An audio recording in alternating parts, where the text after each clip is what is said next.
واہ واہ کیا خوشخبری سنائی ہے، یہ سودا جو تم نے کیا ہے اللہ اس کا اجر ہم دونوں کو عطا کرے، ہمارے اولاد کو عطا کرے، تم نے بہت بہترین سودا کر آئے، یہ سودا مجھے پسند آیا، لو چلو ہم ابھی اسی وقت اس میں سے نکلتے ہیں۔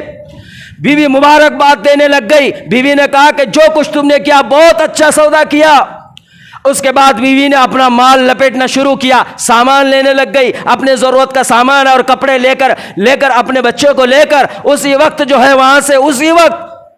یہ بھی نہیں کہا کہ کل جائیں گے، شام میں جائیں گے، پرسوں جائیں گے، نہیں، اسی وقت باہر کھڑے ہوئے ہیں اور یہ اندر بیوی نے کہا کہ لگنے والے پہنے ہوئے کپڑے ہمارے اس کو لے لو، سامان جو تھا اس کو لے لیا اور بچے کو لے کر چلنے لگ گئے۔ راستے میں چلتے ہیں، کھجور کے ٹہنیاں کھجور کے گچھوں کے ساتھ جو ہے تو جھکی ہوئی، میٹھے میٹھے کھجور ہے، زمین پر گرے ہوئے کھجور، میٹھے لذیذ کھجور۔ بچے نے سامنے دیکھا کہ کھجور گرے ہوئے اور بہت اچھے کھجور ہے۔ ان کا بچہ ابو دہدا وہ آگے بڑھا، اس نے ایک کھجور اٹھایا اور اٹھا کر منہ میں ڈال دیا، کیونکہ باغ وہ تو یہ سمجھتا ہے باپ کا ہے، باغ وہ تو یہ سمجھتا ہے کہ اپنا ہے۔ بیٹے نے اٹھا کر کھجور منہ میں ڈال دیا، ماں آگے بڑھی، ماں نے آگے بڑھ کر کہا کہ بیٹا رک جاؤ، کھاؤ نہیں اسے۔ منہ کے اندر ڈالا ہوا کھجور ماں نے انگلی ڈال کر باہر نکالا اور کہا کہ بیٹا یہ باغ ہمارا نہیں ہے، یہ کھجور ہمارے نہیں ہے۔ بیٹا کہنے لگا کیا کہہ رہی ہو امی، یہ تو باغ ہمارا ہے، یہ کھجور ہماری ہے۔ لیکن ماں نے کہا کہ بیٹا یہ ہمارے نہیں، یہ سب کچھ ہم نے اللہ کے راہ میں صدقہ کر دیا ہے، یہ اللہ کا ہے، اللہ کے حبیب کا ہے، ہمارا اب اس میں اختیار نہیں ہے کہ ہم ایک کھجور اٹھا کر کھا سکے۔ کون دیکھ رہا تھا انہیں وہاں، کیا لے کر جا رہے، کیا کھا کر جا رہے، کیا مال جمع کر لے کر جا رہے، خود کا ہی ہے، پورا پھل بھی لے کر جاتے تو کون بولنے والا، اگر نہ بھی لے کے جاتے تو ضرورت پورتا بھی اٹھا لیتے تو کون کہنے والا، اگر وہ بھی نہ تو بچے نے کھا لیا تو کون سا عیب تھا۔ لیکن ایمان ایسا بنا، عمل ایسا تھا، اللہ کا خوف ایسا، آخرت ان کے سامنے اتنی مقدم تھی، جنت اور جہنم کو ایسا آنکھوں سے دیکھ رہے تھے، قبر اور موت اور حشر کو ایسا دیکھ رہے تھے کہ لہذا وہ یہ سمجھتے تھے کہ جو کچھ ہم نے اللہ کو دیا اس سے ہمیں کئی گنا زیادہ اللہ ہمیں دے گا۔ یہ قرآن کی آیت سن کر ان کے باپ نے، ابو دہدا کے ابا نے جو سودا کر آئے تھے، انہیں پتا تھا اللہ کیا دے گا، انہوں نے ایک کھجور بچے کے منہ میں ڈالنا پسند نہیں کی، وہ کھجور نکالی۔ باپ، بیٹا اور ماں یہ تینوں بھی اس باغ سے ایسے جو ہے تو وہاں سے نکل گئے جیسا کہ کسی اجنبی کا باغ تھا۔ ایسے لوگ جنہوں نے ایمان بنایا، جنہوں نے آخرت کو سامنے رکھا، جنہوں نے نبی علیہ الصلوۃ والسلام سے محبت کی، اسلام اور شریعت کو دلوں میں لایا، انہوں نے دل سے دنیا کو نکال دیا، انہوں نے دل سے دنیا کو باہر کر دیا، آخرت کو دل میں رکھ دیا، موت اور حشر اور آخرت اس کو دل و دماغ کے اندر بٹھا دیا، تب جا کر ان کی زندگی دنیا کی طالب کبھی نہیں بنی، تب جا کر ان کی زندگی آخرت کے طالب بنی۔ ایک اللہ والے نے خواب دیکھا، وہ خواب میں وہ کہنے لگ گیا کہ میں نے دیکھا، میں راستے سے چل رہا ہوں، راستے سے چلتے چلتے میرے سامنے میں کیا دیکھتا ہوں، ایک شیر میری طرف دوڑ کر آ رہا ہے اور وہ ابھی ایسا لگ رہا ہے کہ مجھ پر حملہ کرے گا۔ میں نے اس سے بچنے کے لیے آگے کی طرف دوڑ لگائی، میں آگے بڑھا تو میرے سامنے وہاں سے آتا ہوا نظر آیا، میں نے اس راستے کو چھوڑ کر دوسرے راستے کی طرف اپنے آپ کو دوڑایا، کیا دیکھتا ہوں وہ شیر وہاں بھی میرے پیچھے آیا ہے۔ وہ کہنے لگ گیا میں تو اب اس سے بچتا نہیں، یہ تو میرے پیچھے ہی لگا ہوا، جدھر بھی جا رہا وہ میرے ہی پیچھے۔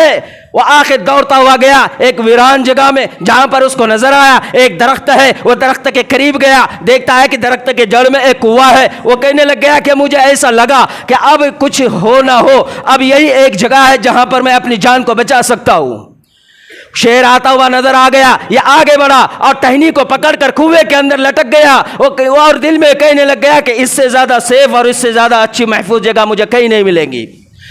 نیچے کنویں کی کھائی ہے اور اوپر ٹہنی کو پکڑ کر کنویں کے اندر یہ لٹکا ہوا ہے۔ لیکن تھوڑے دیر کے بعد دل نے جب سانس لی ٹھنڈی کہ اب میں بچ سکتا ہوں، جب اوپر دیکھا تو کیا دیکھتا ہے کہ شیر وہیں پر آ کر کھڑا ہوا ہے۔ وہ شیر کو دیکھ کر اور گھبرایا، لیکن دل نے کہا کہ وہ یہاں تو نہیں آ سکتا، جھکی ہوئی ٹہنی پر لٹکا ہوا میں، اب یہاں تک تو وہ نہیں پہنچ سکتا۔ لیکن وہ کہتا ہے کہ جب میں نے نیچے کی طرف دیکھا تو کیا دیکھتا ہوں، کنویں کے اندر نیچے ایک اژدھا ہے جو منہ پھیلائے ہوئے بیٹھا ہوا ہے۔ میں دیکھ کر حیران ہوا اور پریشان ہو گیا، اب ہاتھ چھوٹ جائے یا یہاں سے گر جاؤ تو سیدھا نیچے جو ہے اژدھے کے منہ میں چلا جاؤ گا۔ دیکھتا ہے کہ اوپر شیر ہے اور نیچے کھائی ہے، نیچے اژدھا ہے، کہا اوپر بھی موت نیچے بھی موت۔ وہ کہنے لگ گیا چلو میں مضبوطی کے ساتھ پکڑا رہوں گا یہاں تک کہ شیر چلے جائے۔ تھوڑی دیر کے بعد پھر دیکھتا کیا ہے کہ وہ شیر کے قریب میں اور دو بھیڑیا کھڑے ہوئے ہیں، دو ایسے جانور ہیں جو چوہوں کی شکل میں ہے، ایک سفید ہے ایک کالا ہے، اور جو ٹہنیوں کو اس نے پکڑا ہوا ہے ان ٹہنیوں کو وہ کاٹ رہے ہیں، وہ کھا رہے ہیں اپنے دانتوں سے، نوکیلی دانتوں سے۔ وہ اور حیران ہوا اور پریشان ہوا، ہے یہ کون سے اور ایک نئی بلا آ گئی، اب تو میں جس ٹہنی پر ہوں اس ٹہنی کو یہ لوگ کھا رہے ہیں، لہذا اب تو عنقریب میں ٹوٹ کر ٹہنی کے فوراً جو ہے تو ازدے کے جو ہے گلے میں ازدے کے لقمے کے ساتھ میں تو ہلاک ہو جاؤں گا، وہ مجھے لقمہ بنا دے گا۔ پریشان حال میں گھبرایا، بے چین ہوا، اسی عالم میں اس کی نیند ہوشیار ہو گئی، آنکھ کھل گئی۔ آنکھ کھلنے کے بعد فوراً وہ اللہ والے کے پاس گئے، انہوں نے کہا حضرت میں نے یہ خواب دیکھا، میں تو رات سے بے چین اور پریشان ہوں۔ انہوں نے کہا کہ یہ پتہ ہے تمہیں کیا ہے، تم جس حالت میں تم نے جو خواب دیکھا ہے یہ کیفیت اور یہ عالم زمین پر رہنے والے ہر انسان کا حال ہے، ہر انسان کی کیفیت ہے، ہر انسان کی تصویر ہے، ہر انسان کا ایک دنیاوی اعتبار سے ایک نقشہ ہے۔ فرمایا یہ ہر انسان کی کہانی ہے۔ کہا وہ اللہ والے نے تو یہ کہنے لگ گئے حضرت کیا ہر انسان کا یہ نقشہ ہے، ہر انسان کا یہ عالم، ہر انسان کا یہی ہے؟ فرمایا یہ کیسے ہے، یہ کیا ہے، مجھے نہیں سمجھ آئی۔ انہوں نے کہا میں تمہیں بتاؤں، جب تیرے پیچھے جو شیر لگا تھا وہ شیر نہیں تھا، وہ تیری موت تھی۔ تو جہاں بھی جائیں گا، تو جس کونے میں دنیا کے جائیں گا، موت تیرے پیچھے لگی ہوئی ہے، موت تجھے پکڑنے اور اچکنے کے لیے تیرے ساتھ چل رہی ہے، تیرے سائے کے ساتھ ہے، صرف دیوار جو بیچ میں ہے تیرا رزق ہے، جس نے اس کو روکا ہوا ہے، تیرا رزق ختم ہوا وہ فوراً تجھے اچک لے گی، تو جائیں گا موت تیرے پیچھے ہے، تیری ہر جگہ موت تیرے ساتھ ہے، تو کہیں بھی جا وہ شیر جو ہے فرمایا موت ہے۔ فرمایا کہ حضرت پھر وہ کنواں اور وہ درخت کیا ہے؟ کہا کہ وہ جو درخت ہے وہ درخت تیری زندگی ہے، وہ درخت تیری زندگی ہے۔ فرمایا کہ حضرت پھر میں وہ جو کنویں کے اندر لٹکا تھا، فرمایا کہ جس کنویں میں تو لٹکا تھا وہ کنواں تیری، فرمایا وہ کنواں اور کنویں کے اندر جو اژدھا تھا وہ تیری قبر ہے، ان قریب اوپر موت ہے نیچے قبر ہے۔ فرمایا کہ تجھ کو موت اچک لیں گی اور تو قبر کے اندر پہنچ جائیں گا، وہ قبر نیچے والا قبر کا حصہ فرمایا وہ کنواں اور وہ اژدھا تیری موت قبر کا گڑھا ہے۔ فرمایا حضرت میری زندگی وہ درخت ہے، تو پھر وہ دوسرے کون؟ کہا کہ وہ جو جانور سفید اور کالے تھے وہ انسان کی زندگی کے دن اور رات ہے، وہ دن اور رات ہر ایک لمحہ، فرمایا جیسے وہ درخت کو کاٹ کر کھا رہے تھے ایسی ہی دن اور رات انسان کی زندگی کو ہر لمحہ، ہر سیکنڈ، ہر آن میں، ہر روز دن اور رات آ کر انسان کے ساتھ ٹکراتے ہیں اور انسان کی زندگی کو کاٹ رہے ہیں، انسان کی زندگی کو ختم کر رہے ہیں۔ لہذا فرمایا کہ عنقریب وہ زندگی کو کاٹ ڈالیں گے، وہ درخت کو جیسے ختم کر دیں گے ایسے تیرے زندگی کو وہ دن اور رات ختم کر دیں گے۔ اس کے بعد یہ ہوگا نیچے گڑھا تیری قبر ہے، اس میں تو پہنچ کر رہے گا۔ تو کہنے لگے حضرت میں کیا کروں؟ کہا کہ تیرے لیے تیری موت بھی تیرے ساتھ، تیری زندگی تھوڑی سی ہے اور اس زندگی کو کاٹنے کے لیے دو جانور کنٹینیو اس میں کاٹ رہے ہیں اور قبر نے منہ کھول کر تیرے انتظار میں تیرے لیے تیار کھڑی ہے اور تیار بیٹھی ہے کہ آجا میرے اندر، ابھی میں تجھ کو لقمہ بنا دوں گی، آجا میرے اندر، ابھی تو میری غذا بن جائے گا۔ لہذا تجھے یہ چاہیے، تجھے یہ عقل مندی اور تیری جو ہے تیری یہ جستجو ہونی چاہیے کہ تو اس میں جانے سے پہلے اپنی تیاریاں کر لے۔ تو اللہ والے نے جب اس کو کہا، اس کے دل و دماغ میں یہ بات آئی تو اس نے کہا حضرت اب میں اللہ سے دعا کرتا ہوں کہ میں دنیا سے دل کو نکال دیتا ہوں، میں موت کی تیاریوں میں لگ جاتا ہوں، آخرت کی تیاریوں میں لگ جاتا ہوں، کیونکہ میری زندگی بہت تھوڑی ہے، ان قریب کب ختم ہوں گی مجھے پتہ نہیں۔ یہ ہر ایک انسان کے ساتھ، اس لیے فرمایا کہ اپنی زندگیوں کو ایمان کے ساتھ مزین کرو، اعمال کے ساتھ مزین کرو، دنیا کے ساتھ اس کو خوشگوار نہ بناؤ، دنیا کے ساتھ اس کو نہ سجاؤ، دنیا کی چیزوں سے اپنے دل کو نہ جو ہے تو بھر لو۔ دنیا کی چیزیں جتنی زیادہ جمع، دنیا کی اشیاء جتنی زیادہ جمع اور دنیا کی شے جتنی زیادہ ہمارے پاس جمع اور دنیا کا مال جتنا زیادہ جمع، اتنا زیادہ اس کی بے چینی دنیا میں بھی اور آخرت میں بھی اور قبر میں بھی اس کا اتنا ہی زیادہ حساب ہوگا۔ عمر بن عبدالعزیز ان کی بیوی فاطمہ بنت عبد الملک بادشاہ، عمر بن عبدالعزیز کی بیوی جب عمر بن عبدالعزیز کے نکاح میں آئی، عبد الملک وہ بادشاہ وقت کا، اس نے جب نکاح میں ان کے ساتھ میں بھیجا، وقت کے بادشاہ نے زیورات اتنے قیمتی، اتنے زیادہ بہترین اور خوبصورت اور زیورات اتنے اچھے اور عمدہ، وقت کا بادشاہ